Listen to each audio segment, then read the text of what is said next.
The function rule is just y equals an expression. And in the function rule, this y right here is the output, and the x is the input. So we're going to input a number for x, simplify, and get the output. It's almost like you're putting it into a machine. Function notation is what you're going to see a lot. F of x really truly is the same thing as y.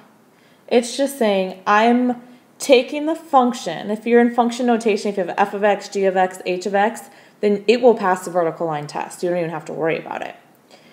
But what this is saying, if I want to evaluate at 1, I'll say, well, f of 1 equals 3 times 1 plus 2, and 3 plus 2 is 6. So when I plug in a 1 for x, so let's talk about x.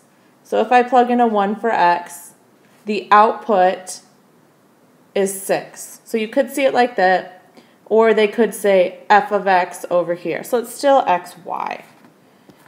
So regardless, what you're trying to do when it has you express or using function notation, how are you going to do this? I'm looking for x, the input, and y, the output. Again, or f of x. So let's try a few. We already did 1, so let's go ahead and put 1 in there. 1, 1 and 6. Well, what if I tried 0? All I'm going to do is I'm going to put f of 0 equals 3 times 0 plus 2. When I simplify that, I get 0 plus 2, which is 2. This is where they call the function rule.